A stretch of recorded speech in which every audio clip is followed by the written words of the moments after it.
And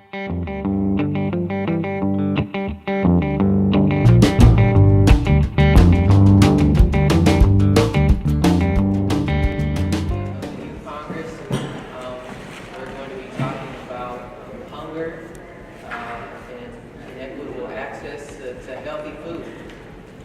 We have Miss Shorlette Ammons. She's coming all the way from North Carolina. So she's going to be leading the session. I guess I'm going to let take it away. And hope you guys enjoy. Thank you. Can y'all hear me okay? I don't have the biggest voice, but can y'all hear me all right? Speak in your big voice. Say again? Speak in my Speak big in your girl big voice? voice. This is the best I can do. So, first of all, thank you for making time to come to this session. There's lots of other things you can do. There's a train outside. You could be riding on the train.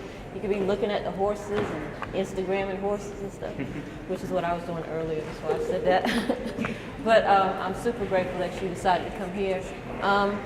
This is my first time in Mississippi, so I'm only here I'm leaving tonight. I got here last night, I'm leaving tonight. So I wish I had more time to spend just getting to know the work that's happening here a little bit better, but hopefully this will be an opportunity for us to share a little bit. I want to hear about what y'all are doing. I don't want just to be, me up here running my mouth. I want to hear from y'all too.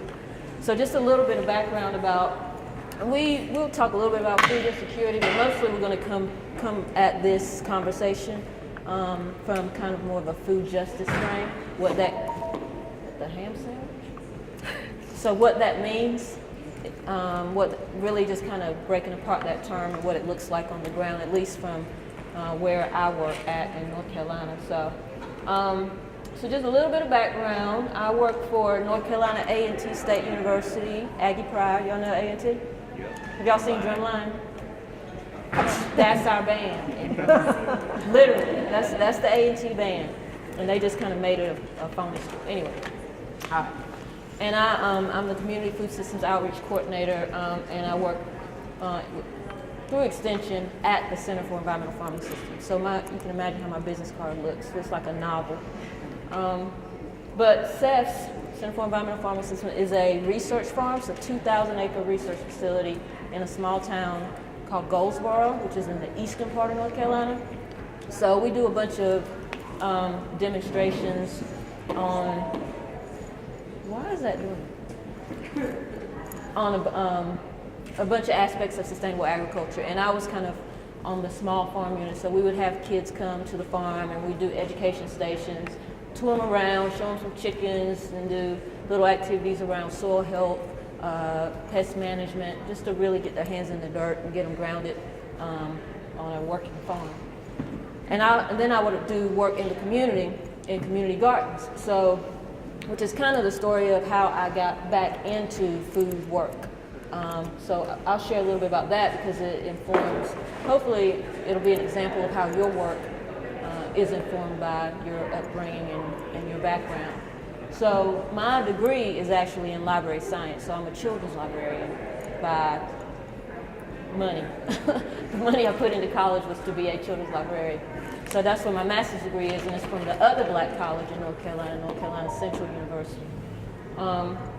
So whenever I started working at the library in the children's department, I was brand new. I just got my degree. I felt good about myself. My mom and them was happy, and I landed my first real job as a children's librarian.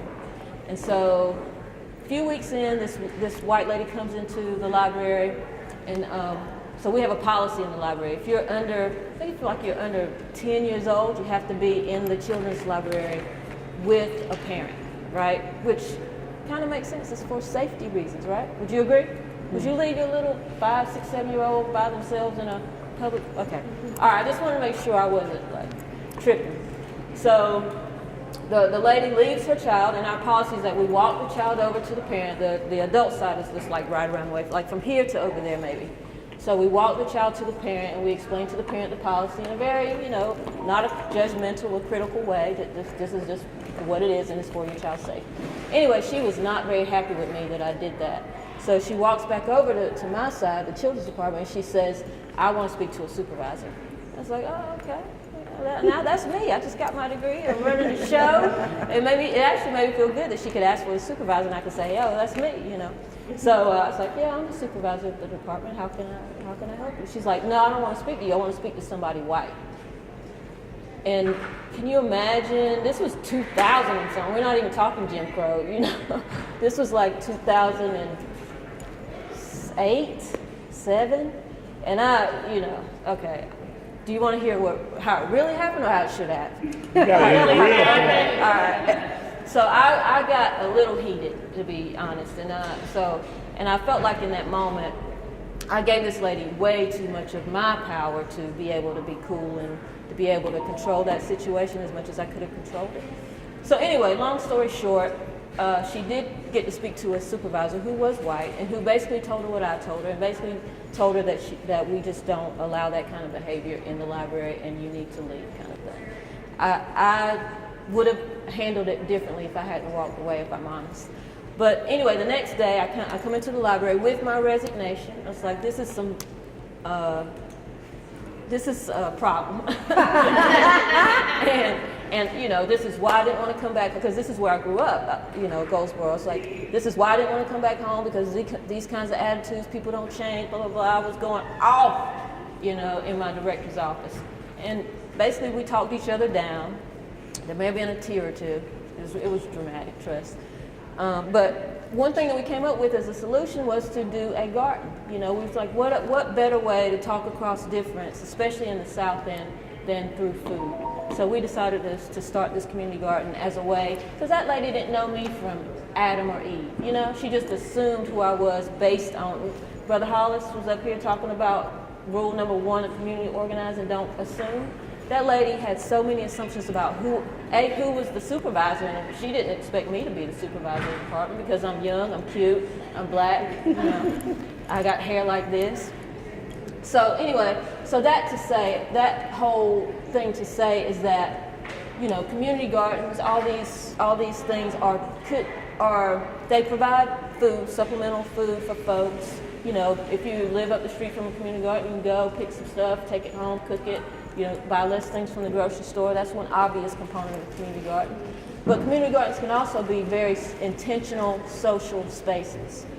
Like libraries, they're intentional social spaces. And they can be used as ground zero to change some, to be real facilitators of how we talk about community, how we lessen assumptions, and how we build across difference. So that's my story of my community garden back home. And it's like now I work for A&T, but since then we've developed like 8 more community gardens in our small community.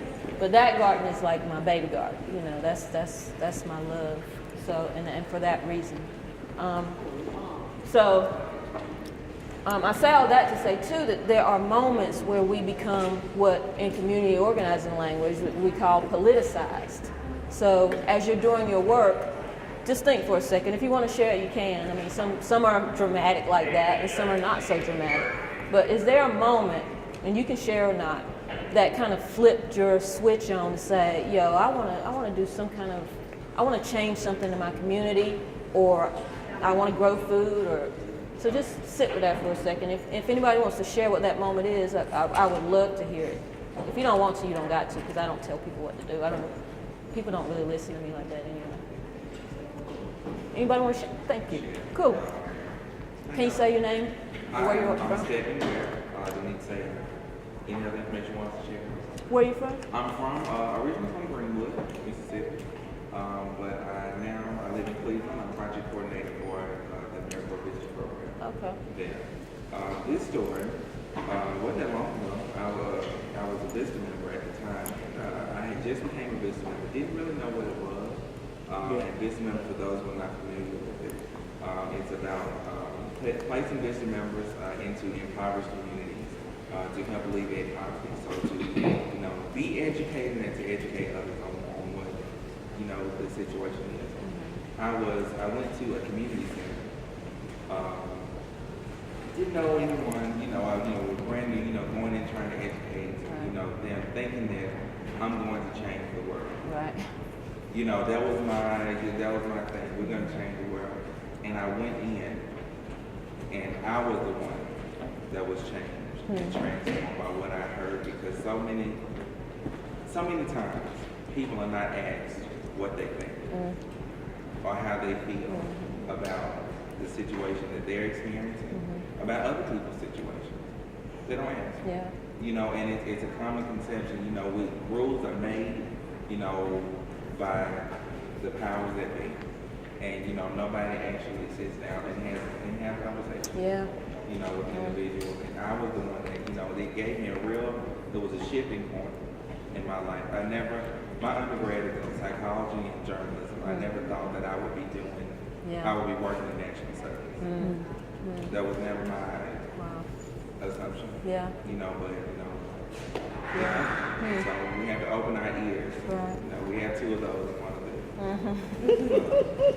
Right on. Any young, not that you're not a young person. Any young folks want to share their moment of, if you have one, now or later? Would you like to, Ken? Thank Sorry, you. could you say the question just one more? Your politicizing moment, like what was, if there was one, maybe you haven't had it yet, but a moment that made you say, I want to change the world. I want to do this particular work. Like, I feel like this is my calling. Was there a moment that switched that light on for you, or anybody? And we could talk. We don't have to get into it, but I think those moments are critical because those stories are valuable, you know, and it informs our life's work. Yes, ma'am. Well, when I became political about food, I was practicing in the Black Belt in Alabama 14 years ago.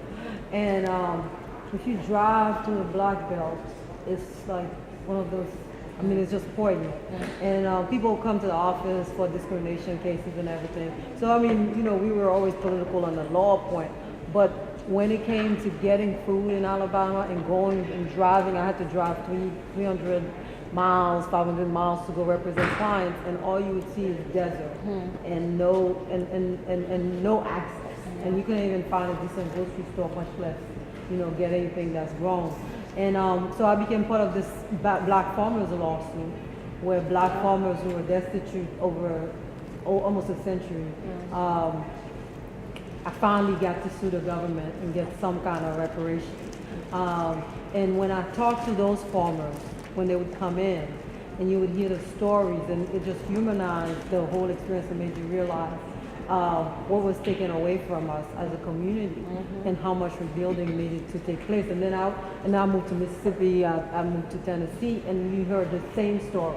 So farmers who come from North Carolina, from all around the nation, and their stories were always the same. But also the dignity in what they try to do, what they planted and everything, and the simpleness of being able to do that. And all you have to do is being able to buy a tractor or buy seeds, and having someone just rob you of that. But then keep on trying and still having generations still trying to do that. So I think it's powerful, and for young people to remember that. And when you're driving or with your parents in a car, look at the fields, look at what's being planted, and ask yourself, how can I be part of that, even if it's just supporting the food. Right on. Absolutely, and I think the first plaintiff was out of North Carolina, right? Yeah. Yep. So, and that was a racial discrimination case. That it was a class action suit, which means a bunch of folks sued the USDA for discrimination and access to loans and that kind of stuff. So, yeah, thank you for adding that. So, has anybody ever heard of the term food justice? Yeah? No? Maybe so. What does that mean to you? How have you heard it defined, food justice? Come on now. Can I take a guess? Please, yes. Can you say your name and who you are? Well, hello. My name is Shorlette Ammons. I'm from Ruralville, Mississippi. Where, Mississippi? Ruralville? Is that near here? Yeah, that's a 2-hour drive away. Okay. That's the home of Fannie Lou Hamer. Ah, so you were. Okay. All right. So I guess the term food justice may mean like healthy food, like to make food better, make it healthy. Okay, that's one component. Right on. Good job. Who are you and where are you from? You from Illinois? Okay. Is that here in Mississippi? Okay, I'm not from Mississippi. Speak up a though, little so, bit yeah. for me there, my man. And what's your name?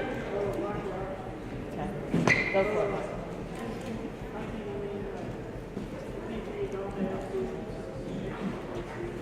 Okay. So you said the people who don't have food being able to get good food, and you said healthy food, right? So do we want to add anything else to? Because I think we're building a really solid definition. Anybody else want to add something to that? We got people getting healthy food. That people have access. Who are you? Oh, sorry, Jeremiah Smith, and I work at the Sunflower County Creative Project, we have a community garden, and when I think of food justice, I think of not just people having access to the food to consume it, but also having access to be able to produce it. There you go. There you go. There's the production piece. Okay. Anybody else want to add to it? I think we did pretty good. Let's look at a few definitions that I researched. So really, it's like if you lay over food systems from every part of the food system, right? From distribution to consumption to planting and harvesting, everything in between, and eating and recycling, everything. So the process of growing food, being a right and having access to healthy food, being a human right. Everybody, just like clean water and clean air, everybody has a right to clean, healthy, affordable food. So it's about access. And then there's another piece that is often overlooked. The food should be culturally appropriate. Does anybody know what that term means? Does anybody ever? Yeah, please take a guess. I like your guesses. Okay. So what I think culturally appropriate means like how different cultures eat different foods. Right. Like there are certain cultures eat a lot of rice, and they should be able to get that rice. Or like another culture, like where we come from, we eat like greens and beans, so we should be able to get those greens and beans. Absolutely, absolutely. So everybody's heard of the term soul food, right? That's a cultural design of food. It's a cultural characteristic of Southern food, mostly Black African American folks.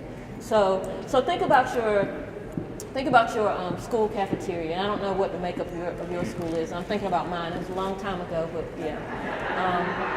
So when you walk through your lunch line and you think about all the kids in your school, do you think everybody's culture is equally represented as you go through your school lunch line?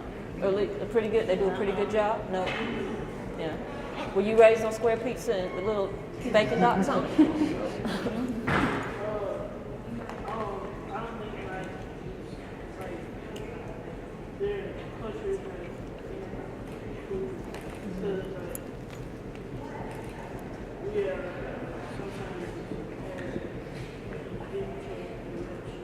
Yeah, exactly. And I think about when I was in school, it was a long time ago, I went to a very tiny school. But I think about walking through my lunch line, we had a large Latino population. And I can't imagine walking through that lunch line and not really, hardly ever seeing my culture reflected in the food that I'm consuming every day. And for a lot of young people, the school food, the school meal is their primary meal of their day. So you go through your lunch day and your entire day, and you don't have food that represents who you are.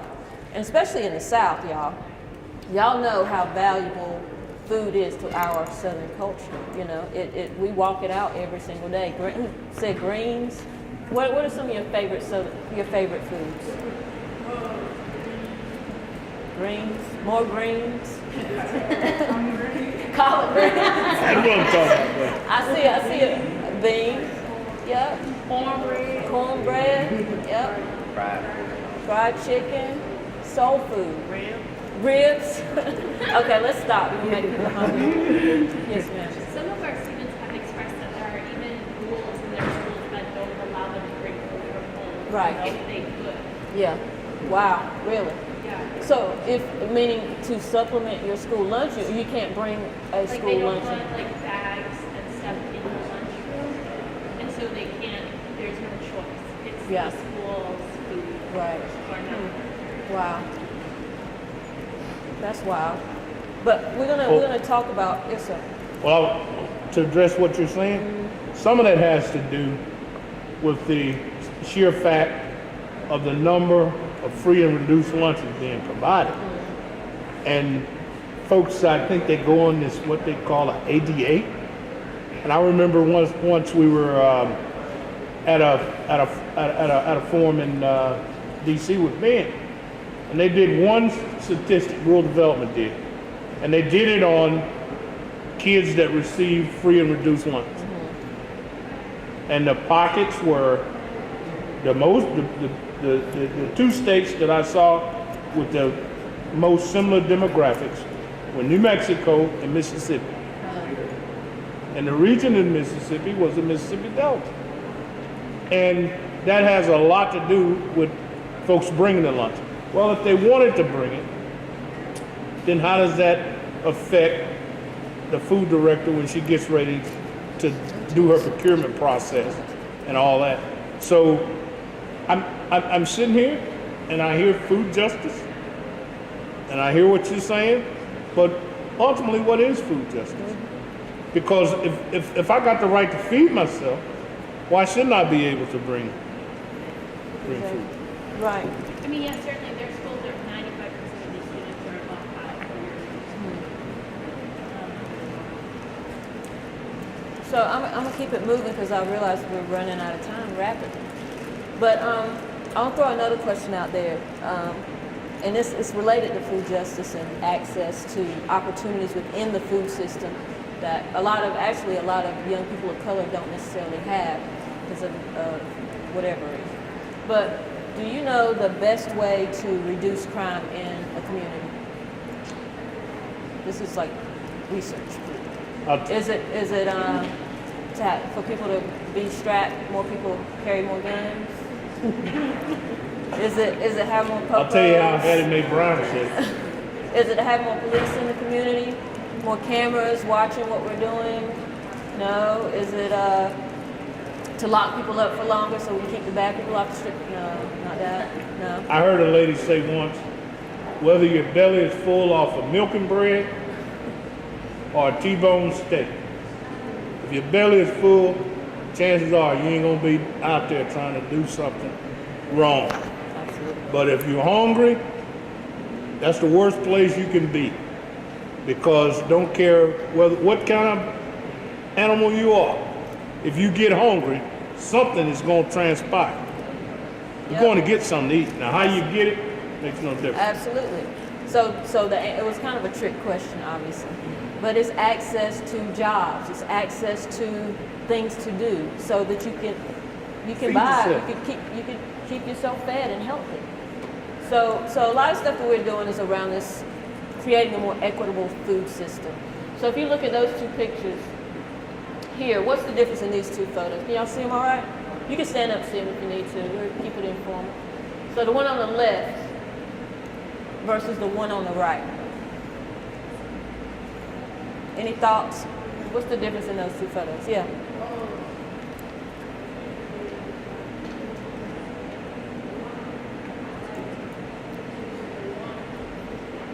Come over here, come over here. So you can see it and talk about it at the same time.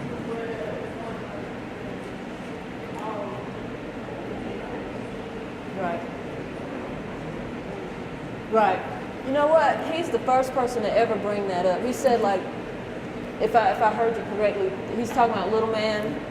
I mean, that's probably not the political correct term to call him little man. But little dude on the end, he doesn't have his hands up. So he doesn't have access to achieve, he doesn't look like he's achieved much, right? And nobody's ever brought that up before. That's a really cool observation. You gotta come to North Carolina and do this presentation with me. But as you can see, like, look at little dude on the left. Let's give him a name or something, I don't know. Look, and then look at him again on the right. Do you see that the one on the left is more of a, everybody having access to the same thing, you know, right? The one on the right is people getting what they need in order to be able to see what's coming ahead, right? In order to see the opportunity ahead of them. Can So everybody see that picture? Can y'all see it all right? Cool. You can't see it? Come over. I want you to see it. If you can't see it, crowd around my pewter. This is, here, look at it right here. You see it really good right here. You see? See, the boxes are the same here. But here, and you can see what's ahead because he gets an extra kick, you know what I'm saying? And I can share this presentation if anybody wants it, but I have a poster of this. Just need a big dude from Mississippi. That's all. Makes everything all right. But yeah, I just wanted to, because this graphic is very telling, and this is what we're trying to work towards. Understanding that everybody don't start off at the same place. That's false. You know, looking at the one on the left, that's not the reality of people. Everybody doesn't start at the same place. So what do people need, and how do you find out what people need in order to be able to see the opportunity ahead or access the opportunity ahead of them? So that's kind of the approach we're trying to take in our work. And really the only way to do that is to talk to people and ask people, get to know people, know what's going on, you know what I'm saying? And also know the context of what has already happened. So historical context, especially if you're involved in a movement like this food justice movement. Movement means it started from somewhere, it was going on before you got here, right? So it's constant, so things are constantly going forward.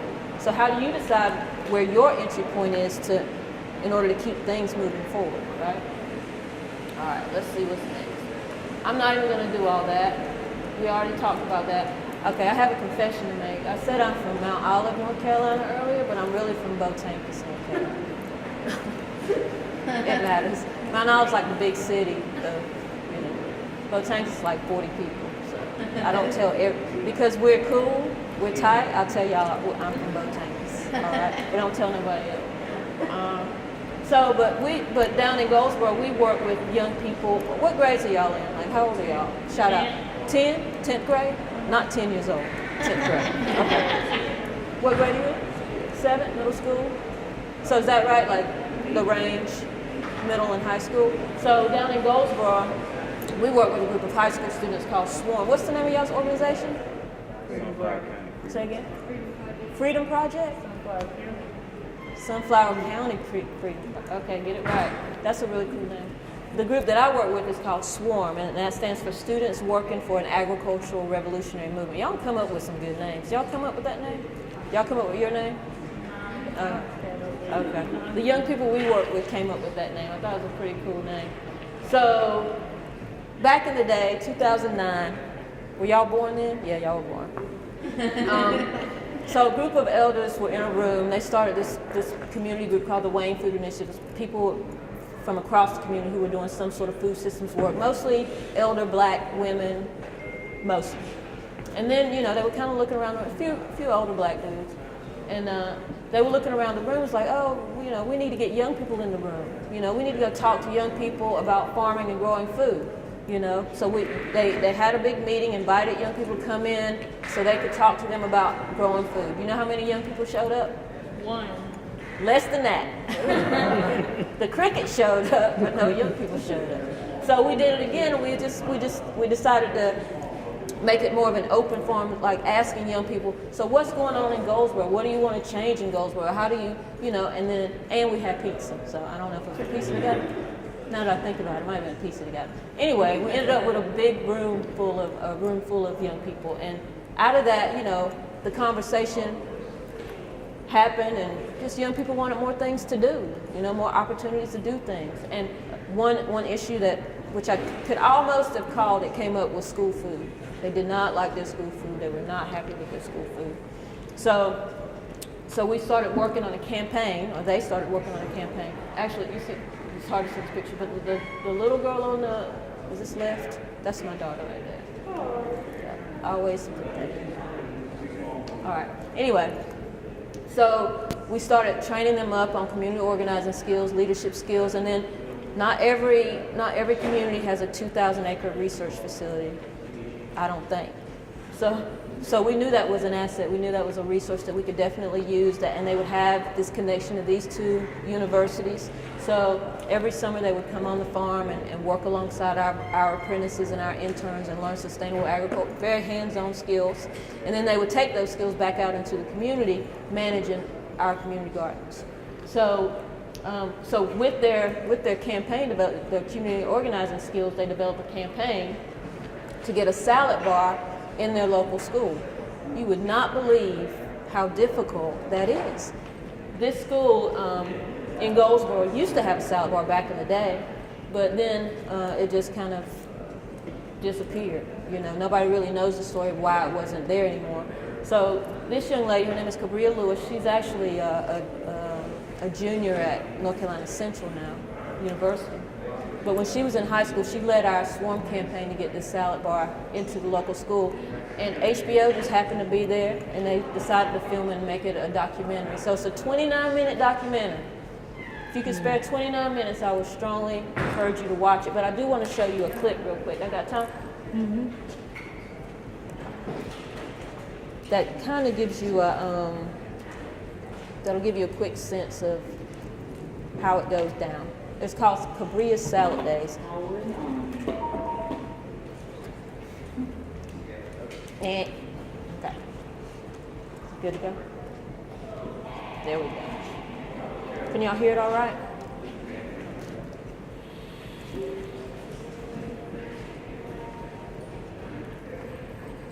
Hi, my name is Cabria Lewis from Goldsboro, North Carolina. I'm 17 years old and a senior in high school. My story is about getting something healthier for lunch.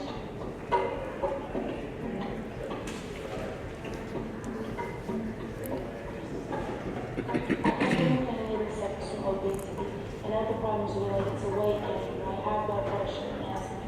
So I care about the kind of food I put in my body. I want healthy food for lunch, and I found out a lot of kids in my school feel the same way. So I set out to make a difference.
So that's a very condensed version of how it went down. But a few things that we actually, thank you, that we actually learned, thank you, from that campaign, and you can look at some highlights just from that little clip, just things that worked, like strategies that they did in order to get the salad bar. So one thing you saw was them getting petition signed. The elder at the end with the beard that came and hugged her, he has a farmer's market, so that was his farmer's market, so they set up at the farmer's market to get people who they knew would be down to sign this petition. And because Goldsboro is so small, we lived in a small town, we knew where the mayor went for coffee every morning, so we kind of stalked him and had conversations with him at the Starbucks where he goes every morning. And that's how we got on the city council agenda, and we spoke to the city council, made it public, let him know that, you know, you easily hear about young people on the corner doing negative things, but you don't get that same, balance of hearing about some positive things. So they were really geeked in order to support it. So the city council signed a letter of support. So it took between the start of that documentary until you saw the salad bar at the end. That was 2 years. It took 2 years to get that done. And a few of the girls that you saw, the one that said, "This salad bar good," she became a swarmer along with one of the other girls. But these are just some things that we learned, and it's like, why do a campaign and why win a campaign if you're not willing to share out what you learned from it? So these are some things that we learned. Small wins make a big, it feels good to win sometimes, so celebrate it and share it. And we did a lot of gatherings, a lot of convenings, brought people in so that we could, talk about what we're doing. And this is also important, culturally and generationally appropriate media strategies. So they talk to their peers at school differently than they talk to the older white ladies at the farmer's market, but the message was the same, and they communicate, but they just had to communicate it different. And the cool thing about what we're doing in Goldsboro, and it has not been easy, we've been able to pay our young people, our swarmers, every year. We can't talk about the 10%, unemployment rate double in communities of color nationwide if we have the opportunity to provide jobs and we don't. So, like back in the day, I can remember when I wasn't at the pickle plant or I wasn't in a tobacco field, we could almost be guaranteed fast food jobs every summer. That's not the case anymore because older folks, those are their full-time jobs now, So young people don't have that opportunity to even compete for those jobs. So we provide at least 8 positions every summer through this swarm internship program, and they're learning skills. And a few of our swarmers have gone on to, most of them do either go off to college, or if they stay in the community, they want to stay on and work at our research farm.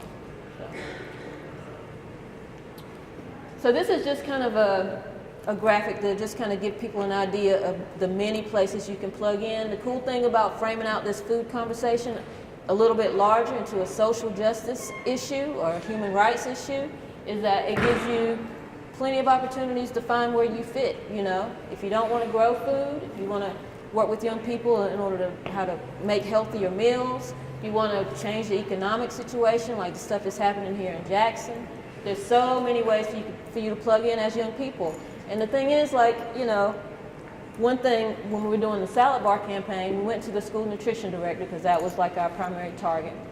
And she said, young people don't care about eating salad, Did you see the line for that salad bar? You see people were smacking and going back for seconds. So that was a myth. So how do we change the narratives that people have about y'all as young people? And y'all are the ones to do it through your actions, So y'all can change stuff. You just have to have numbers, power in numbers.